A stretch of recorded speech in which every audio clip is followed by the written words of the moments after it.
Really, you're going to work from home, and you're going to make everyone else who made your car come work in the factory. You're going to I'm going to make them. I'm forcing them. Yeah. Not everyone can work indoors, though. Not everyone can sit down at a desk, though. a cybernetic collective mind for humanity. This is going to sound quite esoteric and sci-fi. What? Breaking news. Musk, I believe Biden won the election. You would think George Soros is like some devil, a monster, trying to erode the fabric of civilization. He hates humanity. How will humanity survive the assault of this devil? You're being crazy. Okay. So I'm going to cover some this interview with Elon Musk, where initially I just wanted to cover the part which I saw a small clip of, but managed to find the full interview, where he defends Twitter and defends the kind of crazy conspiracy theories he seems to have been promoting, so we're going to go over that. But I also noticed he attacked work from home first, and as somebody who quite likes working from home and actually thinks it can do a lot of good, I wanted to attack him on that because I think his takes are typically rubbish. And they're going to have to come into the office. Look, I'm a big believer that people are more productive when they're in person, and really, man, the whole sort of work from home thing. It's like, I think it's. Look, there are some exceptions, but I kind of think that the whole notion of work from home is a bit like the fake Marie Antoinette quote, "Let them eat cake." Mm-hmm. It's like really, you're going to work from home, and you're going to make everyone else who made your car come work in the factory. You're going to I'm going to make them. I'm forcing them. Yeah, it's by working from home. I mean, they have to. They wouldn't have to go into the factory. Otherwise, I'm actually making them. People have to go to the factory. I'm not saying it's not like, somebody has to go work in a factory, somebody else goes to work from home. But still, people working from home aren't making them. Make the people who make your food that gets delivered, that they can't work from home. The people that come fix your house, they can't work from home, but you can? Does that seem morally right? Yes. That's messed. Why does the factory worker get to work in a nice warm factory when it's pouring down outside? Take the roof off. Check the machines with a tarpaulin and make sure it just protects the machines and the workers are getting drenched. Or if it's baking hot outside, why do they have air conditioning? It's not fair. What about an agricultural labourer has to be in a field all day doing back-breaking physical labour? They have to pick through. It could be pouring with rain. It could be baking heat. So, get all the walls and roof off the factory. Protect the machines from the elements, but make sure the workers are really baking. And even if you go into work and you're working in an office, why do you get to sit down all day? That's not fair. No. You should have to walk. You can have a little contraption. We'll make it heavy as well, so you can remember all the people who do back-breaking physical labour to carry your laptop round, and you can walk around and move all day carrying a heavy load. Right, so that you're not making all the people who have to lug stuff around a warehouse lug it around for you. It's not fair. You should have a heavy load and have to walk around sitting in your nice office like Marie Antoinette. Stop. You see it as a moral issue? Yes. I mean, I see it more as it's a productivity issue, but it's also a moral issue. I don't think it really is a productivity issue in some sectors. I think it depends a lot on exactly what kind of work we're talking about. So a lot of the time, if you're sat on the phones all day answering customer service issues that you just put into a computer, not if you have to go get someone, you talk to their various people, I don't think that matters. You could work from home. I'm a software developer. I work from home. I write code. I don't need to be in an office to do that. And to be honest, I actually learned to code on the job doing stuff at home. I was just doing C#. I recently learned JavaScript from home and got plenty of help. It's not useful in other roles. I know people, a good friend of mine works as a financial advisor. So you need to be in the office some days. You need to network with people. You need to talk about things. So it goes in 3 days a week. You can work from home for 2. Not everybody needs to be in all of I think most people, at least office workers, don't necessarily need to be in every day. And some people don't ever really need to go into an office. Some people do. People should get off the goddamn moral high horse with the work from home bullshit. Because they're asking everyone else to not work from home while they do. And yet wrong. There's still pushback, by the way. It's still going on. This battle is still happening. I mean, leaders of organizations, and I speak to plenty of them, I want people back. I want people back. 3 days a week, they're still battling. It's not clear that it's ever going to change. People are not coming back 5 days a week. The laptop class is living in La La Land, okay? As I said, you can't, but look at the cars. Are people working from home here? Of course not. But you have to physically go in and make something. It's right for some jobs. It's not right for other jobs. There's probably people who work at the factory who could work from home. There's probably somebody who just sits filing accounts all day on the computer that could probably do that. But, I kind of get like having one person work from home in a single business, maybe. Like that does seem a bit silly. So, just going to the factory. But, like, if coming in and working in a factory all day is like really bad for you, then try and maybe work towards a job that can work from home. It's not easy. It's not easy to just change jobs. But like being a factory worker, especially if you're making things like Tesla, is fairly skilled work. Maybe I'm wrong. Maybe people just go into it because there was nothing else. But I would have thought that at least maybe like, if you're a skilled engineer, there's going to be some level of choice in terms of, I think there's going to be some level of choice in terms of choosing to work in a factory. People can choose to do various jobs. It's not that simple. It's like difficult. Again, that's a middle class thing. He is right to bring up class because a lot of working class jobs really kind of just require you to go in, whereas like a lot of middle class jobs don't. And so there is that issue. Anyway, let's carry on. So the people were building cars, servicing the cars, building houses, fixing houses, making the food, making all the things that people consume. It's messed up to assume that yes, they have to go to work, but you don't. Okay, well, why do all the people making the food have to move around all day and you get to sit at a desk? It's not fair. How is that? That is, it's not just a productivity thing. I think it's morally wrong. Although productivity is definitely impacted too, and the ability of people to learn, on and. I sometimes think productivity is important. Right, we need to generate wealth and stuff for everybody in society. We need to make sure it's perhaps distributed more evenly, but we still, like whatever sort of society we're living in, we do need to be generating some form of wealth for everybody. But so productivity is important, but I don't think it's necessarily as important as everybody having a good life. And I think that by giving people more flexibility, it's not about everybody working from home, but more flexibility. Which, even if you can't work from home, I think that there's ways some jobs can be flexible, others probably can't. Maybe a factory worker probably can't. But I just think that giving people more flexibility, more work-life balance, I think that's generally good.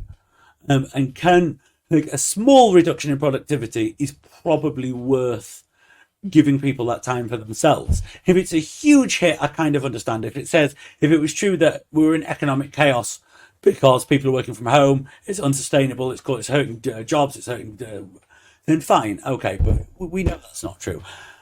Listen, look, people will disagree with me about this, but it's like. So if you want to work at Tesla, you want to work at SpaceX, you want to work at Twitter, you got to come into the office every day.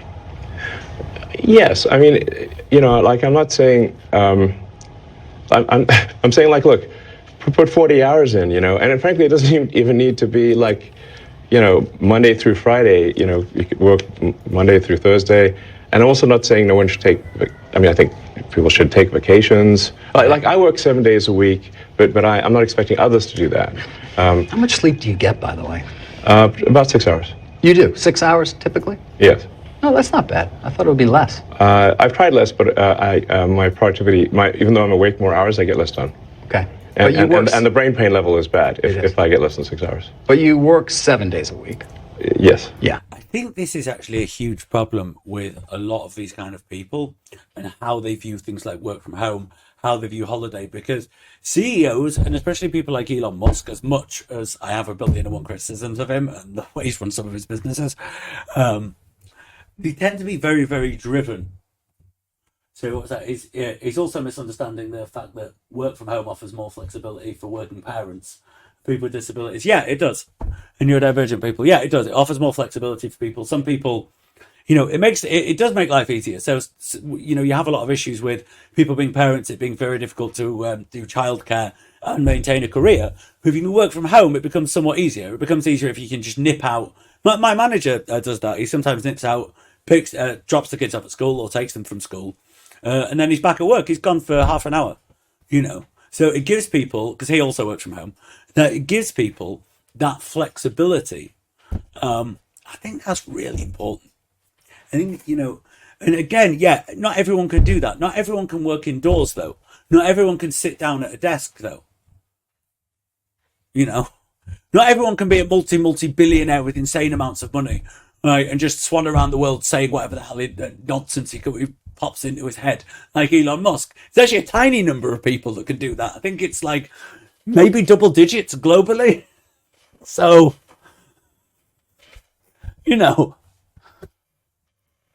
I actually only, in terms of actually, you say like how many days in a year do I not put in some meaningful amount of work? It's probably about 2 or 3. Right. 2 or 3. 2 or. This is what I mean. I think a lot of people like that hyperfixate on work. They become work obsessed. My stepdad, he was always very much like, he's always very much like that. As he's gotten older, he has to work less because he's like 60. But yeah, he was also work obsessed. And I think a lot of people who run businesses, and I think that's maybe how you get to that point, tend to just become obsessed with work, but they then become divorced from normal people and don't understand why. Yeah, you're running a business, you're making loads of money, you're changing your whole, like, that's completely understandable. Why a person might get obsessed with it, why they might fixate on it. But if you're doing some soul destroying job in customer service, that's not really the same thing. If you're the person who comes in and cleans the toilets, I mean, you can't do that from home, but still, it's not the same thing. And so they forget that actually, it's not that everyone else has this really great satisfaction, this excitement and this drive to come in every day and hear people's complaints about how they've got problems with the water bill. It's right. It's not the same. Some jobs, yeah, it's actually better to give people as much of a life outside of work as possible. Other jobs, like being the CEO of 12 companies, right, and going around being a nutcase, means, right, yeah, you're not going to have a great work-life balance, but you're probably the sort of person who wouldn't want one. 3 days. People are individuals. A year. Yeah. Yes. So even he thinks he's mentioned. I want to get to some more specific questions about Twitter. Okay, now we're getting to the Twitter stuff. Global aspect. And I still want to get to AI. You're going to give us some time here? Can we still? Yeah, I think we've got a board meeting coming up, but I'm happy to give as much time as reasonably possible. We can maybe watch the AI stuff as well. Maybe. Okay. Well, what time is it now? It's 5:42. All right. I'd love another 20. Can you spare another 20? Yeah, sure. All right. At least 20. Great. Let's talk about free speech a bit. You call yourself a free speech absolutist. You want Twitter, and this is aspirationally. Aspirationally, you want Twitter to be as truthful as possible, most accurate source of information about the world. So what does that mean for how you police lies on the platform? You mentioned community notes. Is that the extent of it? I think community notes, yeah. I mean, I'd say, so my overall kind of vision for X or Twitter is to be a cybernetic collective mind for humanity. This is going to sound quite esoteric and sci-fi, but it's the way he thinks. It's the way that he thinks he's in like a science fiction film. With I understand you could probably make an argument to actually kind of justify like what it means, and it might not be that crazy, but it's the way he talks. It's the way he talks like he's in some kind of ridiculous film. So if in pursuit of that objective, you want to have information move quickly, have that information be accurate, and you want to have error correction on that information. So you can think of community notes as like an error correction on information in the network. And the effect of community notes is actually bigger than it would seem. It's bigger than the number of notes, because if somebody knows that they're going to get noted, they are less likely to say something that is false, because Community notes features, to be fair, I'll give him this. It's quite a good feature. It is quite good that I've seen a lot of people come out with just rubbish and it'd be immediately corrected. And I would have thought people will just abuse it. And I've seen evidence of people putting silly things that are corrections that then get removed. But it's a bit like Wikipedia in a way, not quite as accurate because they don't have the people constantly correcting it. But people do. I'll give them that. It's a really good feature. It's a bit like that. You get this kind of collective thing, and there's enough people that, like, although lunatics and stupid people tend to be the loudest, there's not actually the majority, and there's enough people out there who know what they're talking about, who can correct things. And I think, generally speaking, it's been pretty good. It's embarrassing to get community noted. Okay. But and that applies even to advertisers, by the way. Right. We've lost that's so far $40 million in advertising because it was misleading, or because the community note said it was. The community notes, they get two pretty big advertisers got community noted, and yes. I think on balance the community notes were correct, and I did say to those advertisers, look, just go on Twitter and provide some facts that contradict the community note. That's the way to deal with the community note, is to say is that the community note is saying that the ad is misleading for the following reasons. If you've got information that rebuts that note, then just add that to the ad. Okay. Based, I'll give him that. Listen, I'm in no way, shape, or form any kind of Musk simp, but like that was based. I'll give him that. That's pretty good, actually. Like, yeah, no, nothing to say. Like, fair play, Elon. Credit. Like that's actually quite good. We're coming up on an election. I mean, it's a ways away, but it's going to all start. Yeah. President Trump is allowed back on the platform. He hasn't actually come back. Right. But one would imagine if and when he does, or there are others who will say 2020 election was rigged. Is that something, I assume that's not something you believe? I think the answer... The answer... Sorry, 1 second. That's all right. People can hear you. You don't have to whisper. 60. Love you. Love you. Hi. Oh, is nuanced. Like, do I... Is that something, I assume that's not something you believe? Oh, here we go. I think the answer is nuanced. Like, do I believe? The answer is nuanced. Biden won. Yes, I believe he won. And you voted. Wait, what do you mean? How's that answer nuanced? I'm going to see where he's going here. Maybe I'm Paul's Andying it a bit, but this sounds like a politician answer, and this makes me wonder if it's because he's been appealing for so long to this kind of Trump right conspiracy thing that he's now going to talk out of both sides of his mouth so he doesn't sound like a nutter on the normal news, but doesn't alienate all these people like, yes, Elon, yes, every time he tweets out some stupid conspiracy. I did, actually. Do you regret that? I mean, man, I wish we could have just a normal human being as president. That's what I want. I think if we could, there's that old saying of like, we're better off being run by people picked at random from the phone book than the faculty of Harvard. Yeah. I don't know who said that, but it was someone very wise. And I would say if we could do that for the president, that would be great. You think that would be beneficial? So you're not, obviously you're not happy with Biden. Don't we all just want a normal human being to be whatever the president? That means, whatever. I'm not even sure anymore what normal means. No, but I mean, like, just not with the. I don't know, just sort of. You want somebody who's competent. Yeah, that's helpful. Yes, I think definitely somebody's executive ability is underrated. Since the president is effectively the chief executive officer of the country, it actually matters if they are a good executive officer. Yeah. It's not simply a matter of do they share your beliefs and but are they good at... I just want to draw attention to breaking news. Musk, I believe Biden won the election. Breaking news. To be fair, it kind of is, because I think he's lying. I think, I think he's speaking out of both sides of his mouth. Getting things done. There's a lot of decisions that need to be made every day. Many of them are unrelated to moral beliefs. Right. and you just want a good executive. Because they're CEO of America. They are. We want a good CEO of America who's going to be an effective.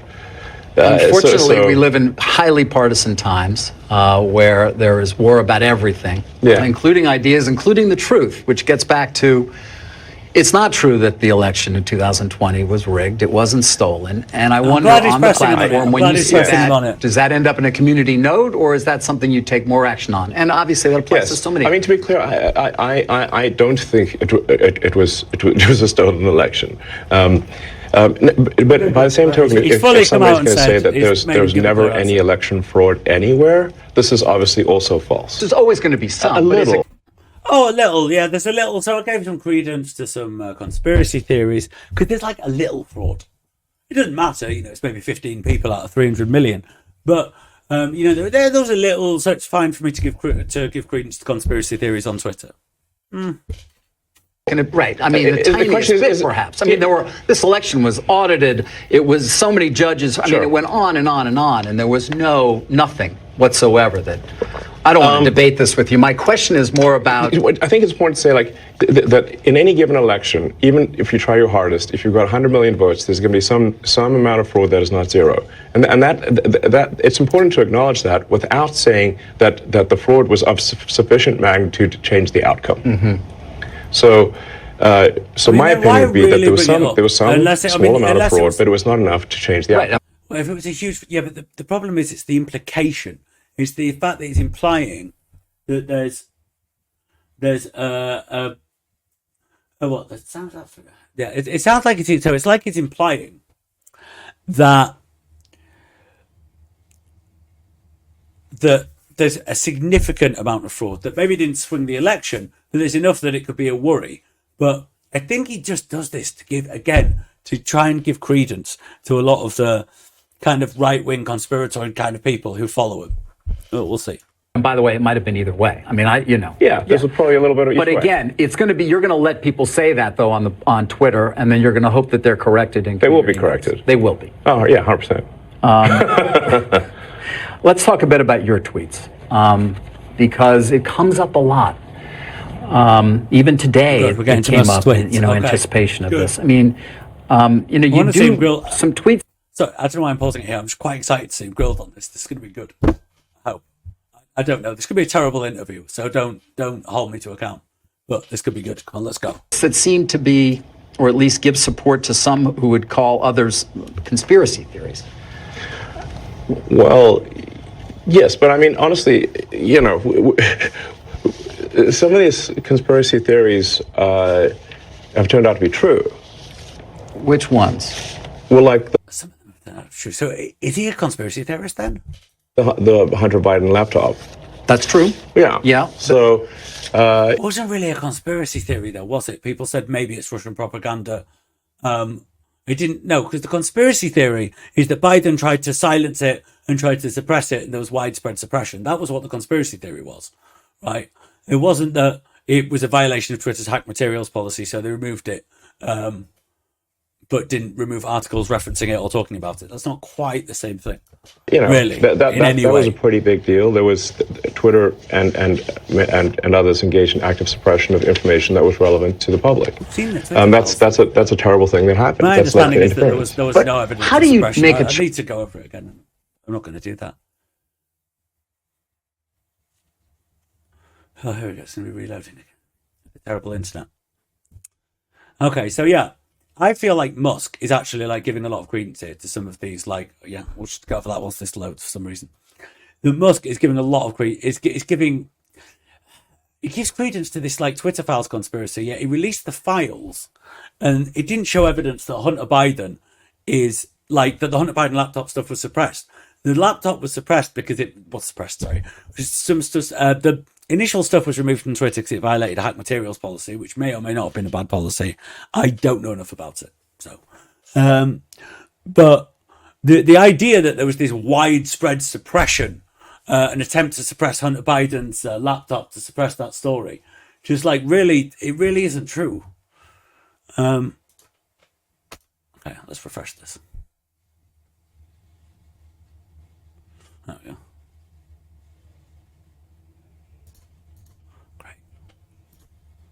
This is so annoying. Just add that to the ad. The probability that the fraud is zero is zero. The question is more about... I think it's important to say, like, that in any given election, okay, come on, let's get back on. Anticipation of this. I mean, you do some tweets that seem to be, or at least give support to some who would call others conspiracy theories. Well, yes, but I mean, honestly, some of these conspiracy theories I've seen this, Bosh. have turned out to be true. Which ones? Well, like the Hunter Biden laptop.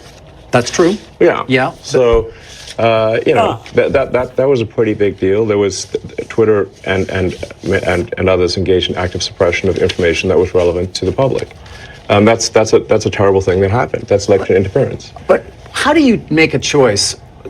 I would actually like to point out that Elon Musk recently acquiesced to Erdogan in Turkey, to the Turkish government, who asked him to remove tweets by the opposition because it looks like Erdogan's going to lose the election. So they literally, at the behest of the government of Turkey, Twitter interfered, Musk's Twitter, Elon Musk interfered in Turkey's election at the behest of their government, which is nothing even close to Twitter removing some Hunter Biden stuff because it violated the hack materials. Right, there was nothing in the Twitter files. There was anything like them going, right, you immediately remove all opposition materials. Well, not all, but right, remove, here's these tweets we want you to remove. Here's the leader of the opposition, take all his tweets. Musk acquiesced to it. And then said, well, they said they were good, they threatened Twitter. Okay, we'll take a stand then. Take a stand. So funny then to see him like... You don't see, I mean, in terms of when you're going to engage. I mean, for example, even today, Elon, you tweeted this thing about George Soros. Well, I'm looking for it because I want to make sure I quote it properly. But, I mean, you know what you wrote. But you basically... I think it reminds me of Magneto's. It's like, calm down, people. This is not like made a pitiful case out of it. You also... you said he wants to erode the very fabric of civilization and Soros hates humanity. Like, when you do something like that... Oh, yeah, I think I remember this. That's such a right-wing, anti-Semitic conspiracy theory. I want to be clear. I'm not saying everybody who hates Soros is anti-Semitic. I'm Jewish. My dad's a Jew. My dad believes all of these crazy Soros. My dad's very right-wing. He believes all these crazy Soros stuff. Obviously, he's not an anti-Semite. So I'm not saying if you think Soros is evil, then you are... So I'm not saying Soros is evil. So, right... I think you're inherently anti-Semitic, but that's where it originally comes from. Because there are so many billionaires around the world, liberal ones interfering with doing the same stuff Soros does, but it just seems like specifically Soros is the one that they all go after. I'm not saying Elon Musk is anti-Semitic or Elon Musk is going after him because he's a Jew. I'm just saying Elon Musk is repeating these conspiracy theories, right? And that in and of itself is harmful. I think that's true. That's my opinion. Okay, but why share it? Why share it? Especially, why share it when people who buy Teslas may not agree with you, advertisers on Twitter may not agree with you? Why not just say, hey, I think this. You can tell me. We can talk about it over there. You can tell your friends. But why share it widely? I mean, this is freedom of speech. I'm allowed to say what I want. You absolutely are. But I'm trying to understand why you do, because you have to know it's got a... I hate when people do that. Right, I'm 100% totally pro free speech. I think unless you're advocating violence, it shouldn't be illegal. I mean, it's slightly more complicated. Maybe if you're advocating crimes that weren't violent, maybe, but nevertheless, when you say something and people are like, "You shouldn't say that," hey, I think that was silly, or that was bad, or that's not a nice thing to say. That's not an attack on free speech. They're not saying arrest him. Look what he said. He should be banned. Close him down. He shouldn't be allowed to say it. They're not even saying you should be now banned from tweeting and somebody else should take over Twitter. They're just saying, hey, don't retweet crazy conspiracy theories. You can't go, I have free speech. So, well, yeah, but it doesn't mean it's okay. It's not a crime to just go around telling absurd lies about yourself and claiming you have all, but just it's not a nice thing to do. It puts you in the middle of the partisan divide in the country. It makes you a lightning rod for criticism. I mean, do you like that? People today saying he's an anti-Semite. I don't think you are. No, I'm definitely. I'm like a pro-Semite, if anything. I believe that probably is the case. Probably is. Why would you even introduce the idea then that would be the case? I mean, look, we don't want to make this a George Soros interview. No, God, I don't want to at all. But because we don't want to get into the fact that I think actually Elon reads a lot of rubbish on Twitter and just responds to it. I think he's like, despite the fact according to him, he works all the time. He seems to be like terminally online in terms of the way he thinks, in terms of the way he's getting led into these weird conspiracy theories. I think actually that's what's happening, and I think he doesn't want to deal with it because he's tweeting some wacky stuff. Maybe we'll go over some of that after this. I'm trying. Even came up though in the annual meeting. I mean, do your tweets hurt the company? Are there Tesla owners who say, I don't agree with his political position and I know it because he shares so much of it? Or are there advertisers on Twitter that Linda Yaccarino will come and say, you got to stop, man. Or, I can't get these ads because of some of the things you tweet.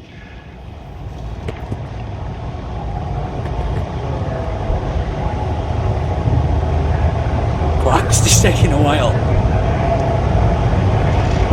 I'm reminded of the scene in The Princess Bride.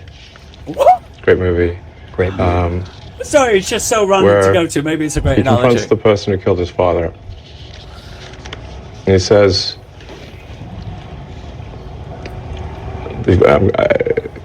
offer me money. What? Offer me power. Okay. I don't care.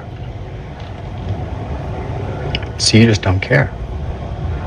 Yeah, largely because he's already got tens of billions. You want to share what you have to say. I'll say what I want to say, and if the consequence of that is losing money, so be it. Okay. Listen, I'll look. I'm like ripping on most today generally, but I will give him a little credit. Like it is nice to stand up for free speech. He just does it in the stupid, rightoid, ignorant way, where he's also quite happy to allow to again silence people for a right-wing regime outside the country. So like, those are nice words, but I'll give him that. Those are nice words. But I mean, when you link to somebody who's talking about the guy who killed children in a mall in Allen, Texas, and you say something like it might be a bad psyop. I'm not quite sure what you meant, but in that particular case, there was somehow that's not that the obviously people were killed, but it was, I think, incorrectly ascribed to be a white supremacist action, and the evidence for that was some obscure Russian website that no one's ever heard of, that had no followers, and the company that found this is Bellingcat. Right. And do you know what Bellingcat does? PsyOps. Right. I couldn't really even follow exactly what it was you were trying to express there, so that's in part why I was curious. I'm saying that I thought the ascribing it to white supremacy was bullshit. Okay. And like, you see, this is what I mean. These kinds of conspiracy theories, like this is like kind of a right-wing conspiracy theory. I mean, like, we'll see what comes out about that case, but the guy had like Nazi tattoos all over him. Yeah, of course, people like that post to places like VK, because you can get away with posting insane Nazi stuff that like a lot of other websites won't allow. So, like, unless some freak stuff comes out that's just shocking, like it seems pretty open and shut that the guy's a Nazi, and it seems pretty open and shut that Musk's getting led into believing, again, a lot of silly right-wing conspiracy theories on Twitter. Yeah, I don't know. Like, it's just weird. It's just weird how a guy who's supposed to be like the CEO has gradually believed a mythos about himself, where he's like where he's not just like a money man and a businessman. He's like a modern day Tony Stark. And then he goes to Twitter to defend free speech for all these right wing people, or just various people who are just like riding Musk's dick and loving Musk. Oh, well, Elon, he really is the real life Tony Stark. Oh, and then start. Thank you. And then like go there and start. Right, and then he's tried to just do this whole like defending free speech, all of this stuff, but he's just got led into believing silly Twitter conspiracy theories that I would usually expect, I don't know, a right-wing teenager to believe. Like, oh no, he's actually not really. He's not really a Nazi. He's actually not really a fascist. The shooter, because like, come on, it's on VK and Bellingcat found it. I mean, well, in that case, it must be rubbish, and I'm definitely going to like not even go, well, that's interesting. In that case, I'm going to wait and see. Which maybe if you believed like, oh, Bellingcat on VK, it's not reliable, you would just say, I'll wait and see. You wouldn't go, right, I'm going to immediately start retweeting or tweeting about these silly far-right conspiracy theories where it's made up. He's not really a Nazi that's done. Come on. And that the information for that came from an obscure Russian website and was somehow magically found by Bellingcat, which is a company that does psyops.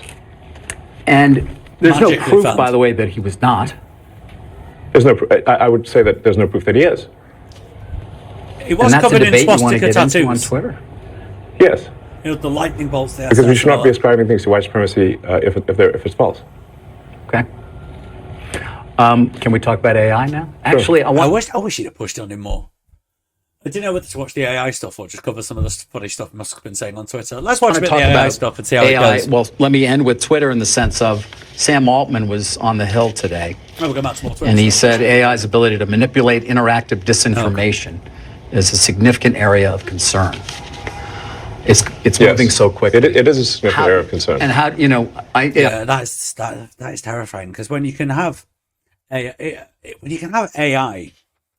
that can manipulate, they're not just like, okay, it can write a chat GPT, it can write you an essay based on what you tell it, but it could use huge, if you like created a program, you could have huge amounts of data working out the most manipulative stuff that you can possibly put out there that could really just not just send misinformation, but it's targeted in such a way to such specific groups that it can really like wreak havoc. Like it is worrying, some of the stuff. I mean, even if you look just in 2016, what Cambridge Analytica were doing with some of the data, like, and that was back then when the technology was like nowhere near where it is even today, and where it'll probably be in another like 8 years. So yeah, it's very worrying. I'm curious as to whether you agree with that, how you see that even playing out on Twitter with people who knows somebody could look like you and or me and use our voice. I don't know what it could be.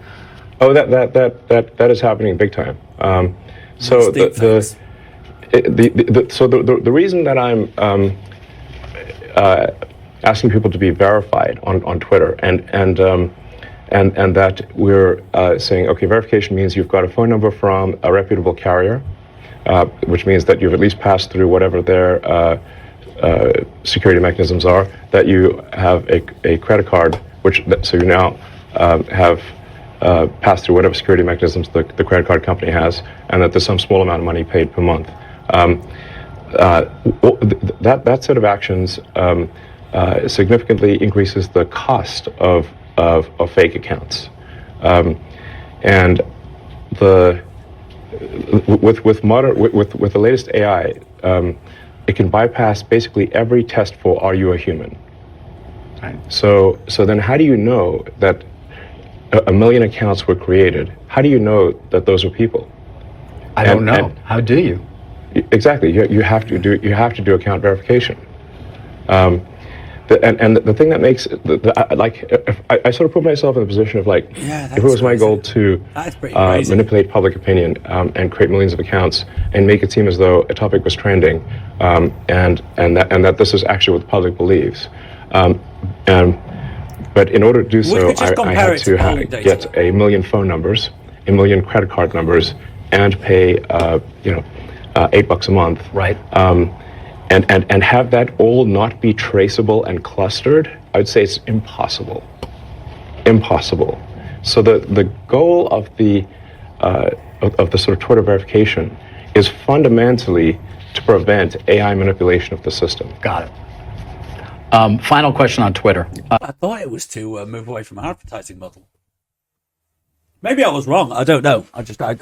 My understanding was that was what it was about.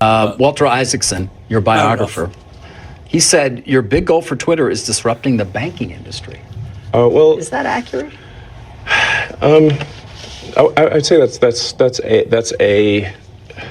Look, first of all, I don't want to disrupt something for the sake of disrupting it. It's more like if there is a better product, that's great. But I'm not out for disruption for the sake of disruption. I'm like, if we can make a product that improves quality of life for people, that they find more useful, that's great. I think they say, I'm not sure if they say, but it's boring. Maybe we should cover some of the most Twitter memes. I don't know. I have 3 viewers. I wonder what people would rather. We carry this on or just watch. Or look at some of the Twitter memes of Musk and what he has been saying on Twitter. Because I think there's more to it than... Yeah, I'll carry this playing on. What people see in PayPal is sort of like a halfway.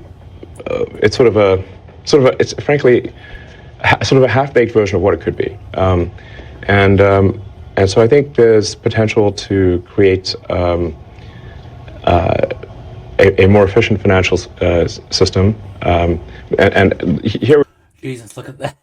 Going back to the Soros memes. This is today. Or yesterday? Was it the 17th today? Yeah, look at that. Soros reminds me of Magneto. Then he's going to like to apologise for this post, which sounds sarcastic. Oh, it was really unfair to Magneto. Oh, sorry, it was sarcastic. I'd like to apologise for this. Jesus. So he's back on the Soros memes. Wait. Like, Jesus. Like, so they're like, yeah, you assume he's good in... Oh, this was the tweet. This was the most recent... Oh, this is the most recent Soros tweet. This is crazy. I was starting to... Yeah, so this was when the tweet happened, where it's like, you assume they are good intentions. They're not. He wishes to erode the very... Like, how... It doesn't matter if you don't agree with Soros. Like, maybe you're right-wing, you don't like that he's pro-immigration, doing stuff about climate change, whatever. That's a political position. I don't agree with you, but that's a position. But if you think George Soros is like some devil, a monster trying to erode the fabric of civilization, he hates humanity. How will humanity survive the assault from this devil? You've been crazy. This is just like, see, it's just mad. Let's cover some more. Let's see what. Right, I'm going to carry on playing the thing, and I'm going to find some more Musk memes from Twitter while we're doing it. We can get quite esoteric, discuss AI, sort of information theory. But the actual financial system today is a heterogeneous set of databases running on mainframes and COBOL that still engage in batch processing. It's really quite very inefficient. So things are still not real time, and so it's possible to have a much more efficient, homogeneous, real-time data system. Money is just information, and so but that's not like the only reason. It's just a thing that would be, I think, poetic to fulfill ultimately the vision that I had for X over 23 years ago, and actually see that come to fruition would be nice. But there are many other things for Twitter. It's not just financial. So. Well, you talk about... Oh, it's another one. Until the Supreme Court struck down Biden's vaccination decree, he tried to demand that we fire all unvaccinated personnel, some of our finest people. This is in response to this just about the unvaccinated are scum or something. Like some guy saying, "Oh, the media is saying the unvaccinated are scum," and then he's saying Biden was trying to demand he fire all unvaccinated personnel, which I don't think is true. I mean, I'd have to like double check what if this, which I'm not going to do, but I'm pretty sure that's not true. But saying that some of our finest people, like, what is Musk trying to say? It's fine if you don't think you should lose your job for not having a vaccine. It's it's debatable. You are putting others at risk, but that's a thing you can debate. But why, again, it seems this pandering. This is what I mean about, I think he's pandering. I think he knows what he's doing. And I think he's trying to pander to these kind of online right-wing conspiracy theorists, because I think then they'll just dick ride him and think he's amazing. It makes me wonder, to be honest, if he's going to enter some kind of politics. Like, I mean, I realize he lives in America and couldn't be the president because he wasn't born there. But like, is that his goal? What is it? What are Musk's goals?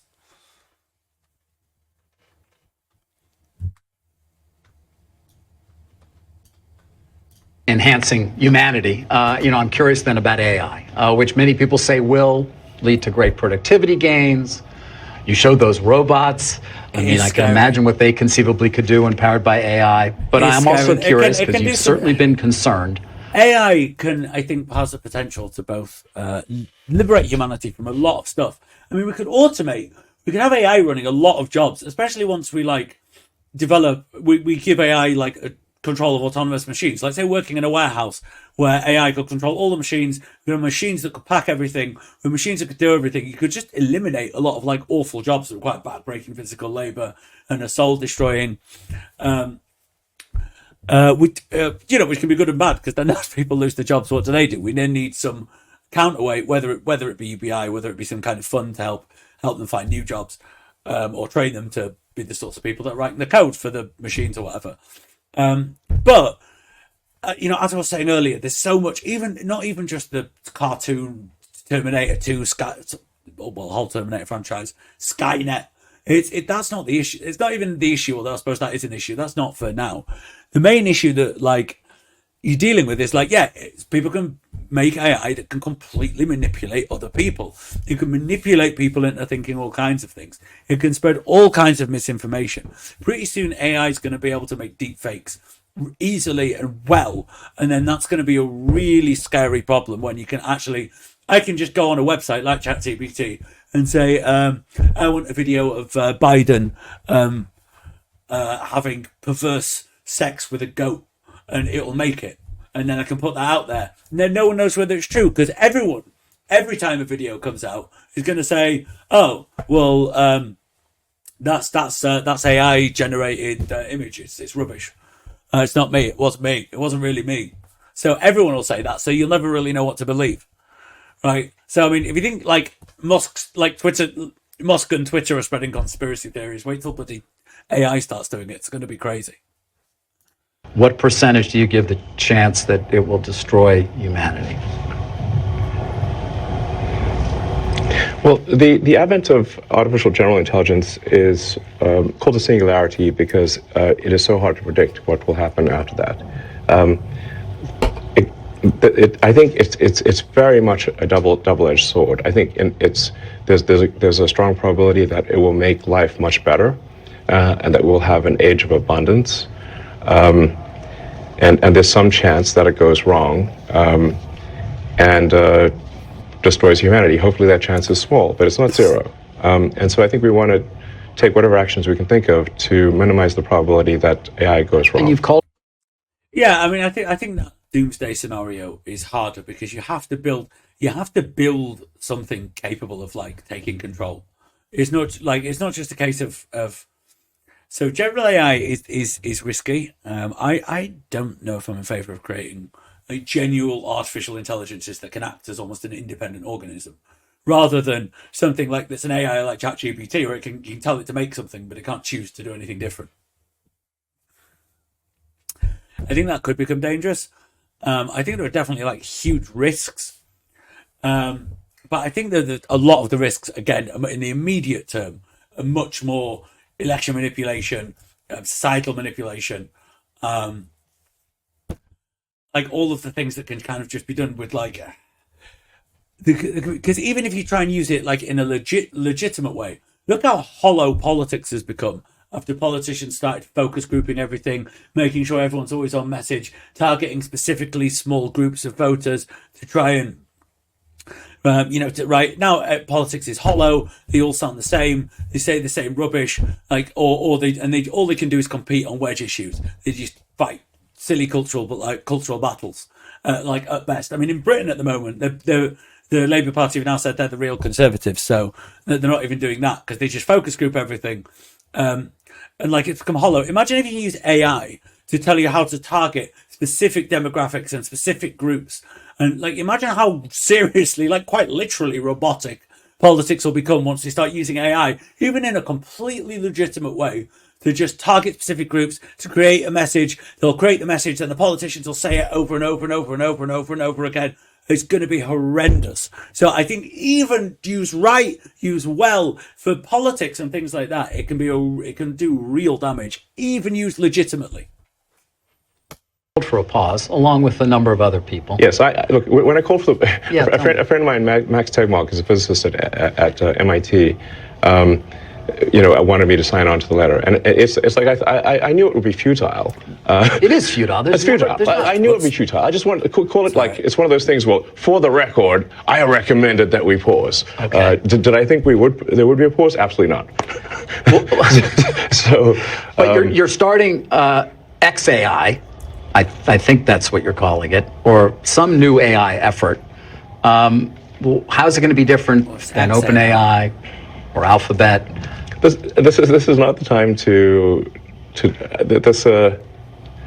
It's not. We don't have enough time, and nor is this the moment to really talk about it. Okay.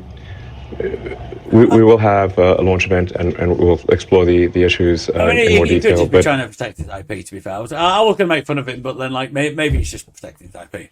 Like, I mean, he's being cagey about it, but it's just he does have a track record of saying he's going to do something like Hyperloop, like various things, and then not doing it. But then he also sometimes says he's going to do something and does do it. Kind of a bit of a mixed bag, really. I should say that. And I mentioned this at the shareholder meeting, that Tesla has actually tremendous capability in real-world AI. Yes. In fact, it is very far ahead of anyone. I know people actually on Twitter prior to our interview were saying, he never gets asked about how advanced his AI is at Tesla. You always talk about the other names. Tesla AI is, like I said, it's like, I'm not even sure who's second, frankly. Why is that? What are people not understanding about what you have, and why are we talking so much about ChatGPT and generative AI at OpenAI? I wonder if he's talking bollocks. Maybe he's not. This is the problem with Musk. It's hard to know. Is he going, ours is the best, it's amazing, it's great, and then not showing us any info? Or is it actually the best? Like, it's difficult to see. What Microsoft's going to be able to do with it, and not about Tesla. I don't know. I mean, people do talk about it online. I think Tesla will have sort of a ChatGPT moment. Maybe if not this year, I'd say no later than next year. Wait, say that again. I'm sorry. You're going to have a sort of ChatGPT moment. Oh, you will. In terms of suddenly it will. Yeah, suddenly 3 million cars will be able to drive themselves with no one. Right. It goes back to that. Right. Yeah, and then 5 million cars, and then 10 million cars. So I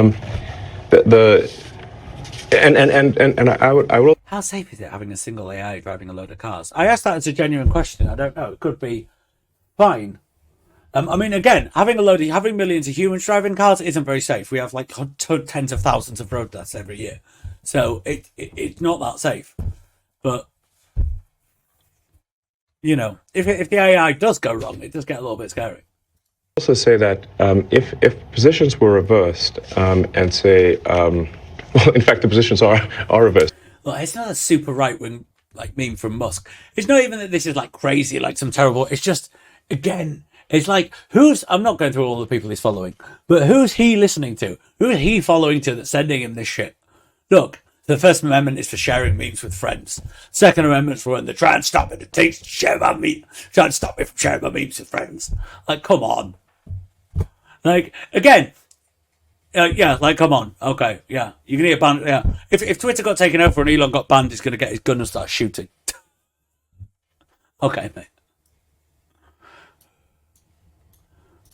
For example, Google has Waymo, which is, sort of attempting self-driving. And they are able to make self-driving work in a very limited geography with very tightly mapped streets. But as soon as anything goes wrong with those streets, like if there's an accident or a parade, or road construction, it stops working. Basically, Google is unable to produce a generalized solution to self-driving that works anywhere.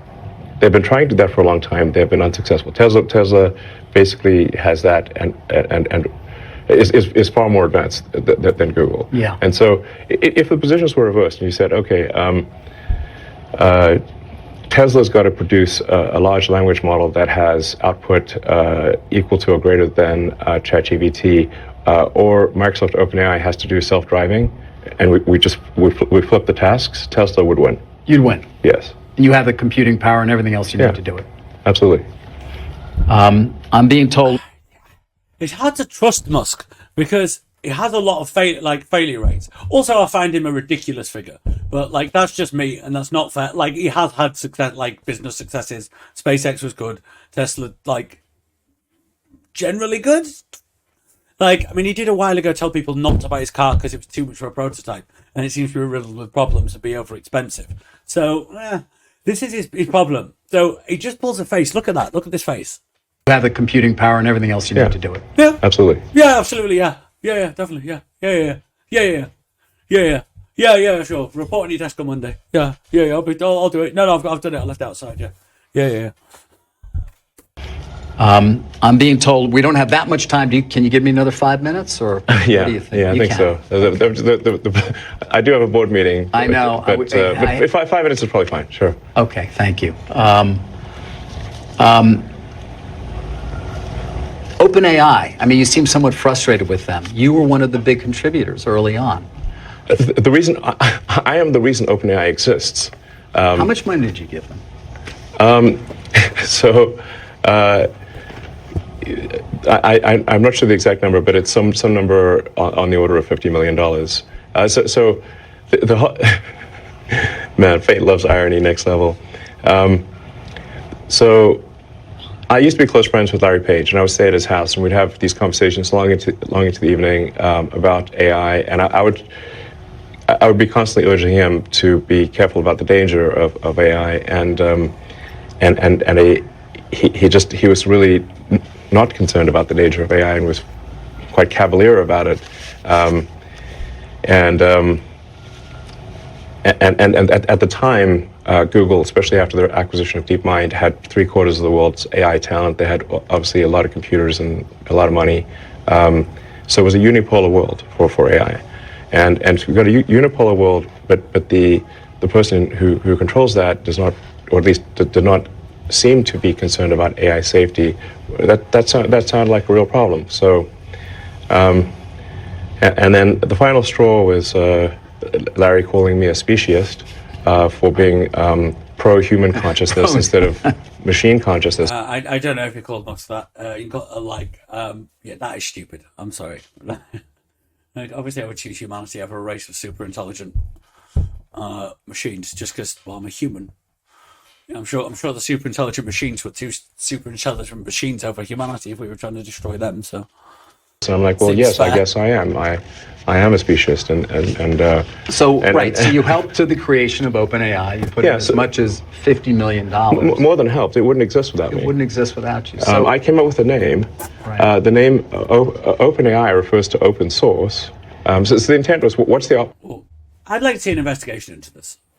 Maybe Musk did. I don't know. Like, you know what? I'm gonna Google that. We're gonna okay, so what was the opposite? What's the opposite of Google? Would be an open source nonprofit, because Google is closed source for profit, and that profit motivation can be potentially dangerous. Should you have gotten governance for that money? Should you have gotten some level of control, perhaps, in retrospect? Why do you look at the camera then? Look, Yeah, he just pulled the face. I don't know. Look. What? Should you have gotten governance for that money? Should you have gotten some level of control, perhaps, in retrospect? Look, they're just gonna this guy. What's going on there?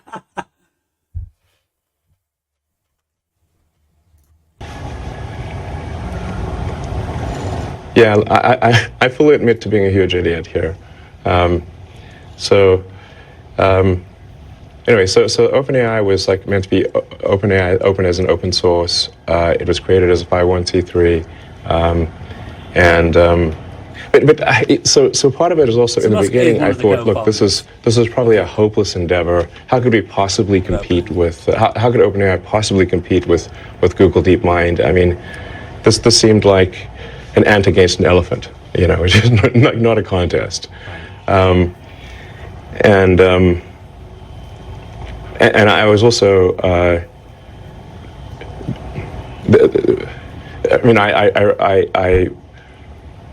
was instrumental in recruiting the key scientists and engineers, most notably Ilya Sutskever.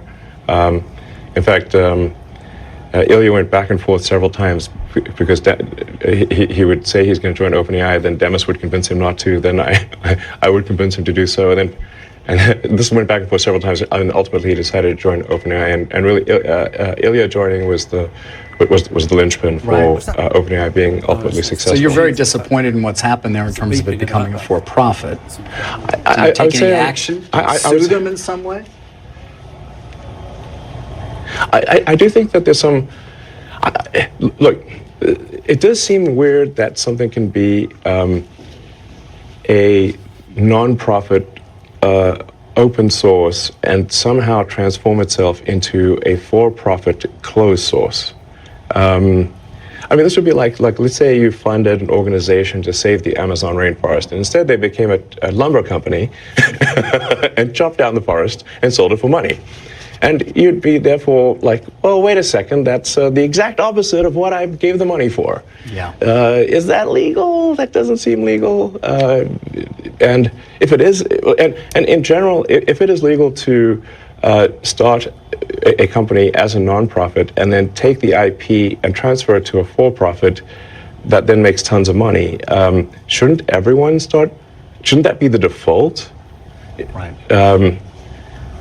And I also think it's important to understand. Non-profits. I mean, actually, I suppose non-profit's different from start out as being publicly funded or something. So yeah, but I don't know enough about that part of the comments. Like when push comes to shove, let's say they do create some digital superintelligence, almost godlike intelligence. Well, who's in control? Yeah. And what exactly is the relationship between OpenAI and Microsoft? I don't think we should create some godlike intelligence. Creating some supercomputer that humans can use to augment, like research, all of that, to use AI to like help with scientific research. I think it's good. That kind of simple AI, to make a general AI that's this just super intelligent machine intelligence, that sounds really dangerous. That can just act and think completely independently. It could go perfectly. You could get, like some great computer. You could get something like Data in Star Trek. But I just think you could get something that could be dangerous, or it could just be like we've created some kind of weird organism, which also like raises ethical questions. So it's worrying. I'm not saying it's going to be China. I'm not saying the world's going to end. I'm just saying it's a big risk. Just because someone learned like we did, but it's just because you make like nuclear technology, it doesn't even necessarily. We did make nuclear bombs, but it doesn't. Learning how to split an atom, we could have just gone straight to nuclear power and never even made a bomb. You don't have to make something dangerous, but I feel like the super intelligent AI does seem like a risk. I don't know how far away we are from it. I think probably a bit of a way yet, because there's a big difference between something that can write an essay for you and something that can like think like a human but on a much grander scale. That's a much longer way off, I would have thought. Given how fast AI is progressing, perhaps still like within our lifetimes, who knows? And I do worry that Microsoft actually may be more in control than, say, the leadership team at OpenAI realizes. Microsoft, as part of the Microsoft investment, they have rights to all of the software, all of the model weights, and everything necessary to run the inference system. So they essentially have a great deal of control. At any point, Microsoft could cut off OpenAI. Elon, I'm being told we have to wrap up. Your board has been very sure. patient. I want to end on one AI question. You have a lot of kids. I have some kids. I have one who's actually soon to go into the workforce. I struggle with how to advise him about a career when this technology exists and will only improve. I'm just curious, when you think about advising your children on a career with so much that is changing, what do you tell them is going to be of value?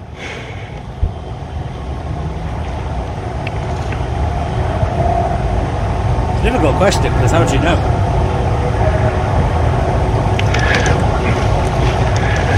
Well,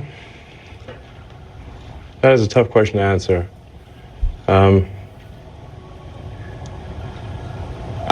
I guess I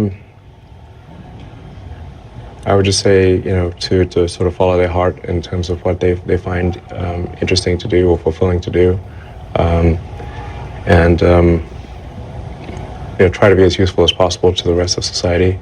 Has Elon been in the sun? He looks burnt. If we do get to a sort of like that. magic genie situation where you can ask the AI for anything, and let's say it's even the benign scenario. Look, he does. He looks super red. Look at his arms. Let's say it's a benign scenario. How do we actually find fulfillment? Like maybe you just spent too long on this. It's how do we find meaning in life if the AI could do your job better than you can?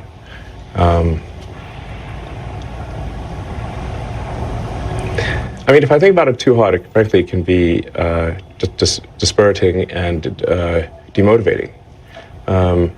Because, I mean, I go through. I've put a lot of blood, sweat, and tears into building the companies, and then I'm like, wait, well, should I be doing this? Because if I'm sacrificing time with friends and family that I would prefer to do, but then ultimately the AI can do all these things. Does that make sense? I don't know. To some extent, I have to have deliberate suspension of disbelief in order to remain motivated. So I guess I would say just, work on things that you find interesting, fulfilling, and that contribute some good to the rest of society. Okay. Well, that's a great place to end. There's so much we didn't get to. I hope you'll give me another chance to sit down with you. But Elon. Yeah, so, okay. That was an interesting interview. There was some at the beginning we didn't watch, but I had to skim through it before the stream, and it was kind of just a load of stuff about Tesla, which would have just left me going, I don't know enough about Tesla's business model. I know a little bit, but it wouldn't have been fun. And I don't really care either. Like, I just don't care. But yeah, the best bit of that, of course, was like watching him on Twitter. So watching him get grilled over his bizarre stuff on Twitter. We saw some of that, like the strange, like rightward shift. I mean, it was fairly interesting at the end about OpenAI. I felt like he was still just doing a lot of Elon Musk stuff about I'm the creator of OpenAI. He was one of the co-founders. He gave some money, and then he's like, and he had no control. But yet he's still going, well, and then they should have just said, well, we took money from Elon and now we want to just always, you were not for profit, now you're for profit. Sometimes you hear Elon Musk just speak and you hear the things he says and you're like, how has he gotten this far? Like, he must do, like, some of the business he's run, like SpaceX and stuff, are, like, impressive. But then he seems to have just also be a very weird guy who goes on Twitter and just gets pulled increasingly rightwards, so that now he's treating not just like he's like a conservative, like a serious conservative kind of person, that now he's just some kind of online weirdo. No, that was a fun stream.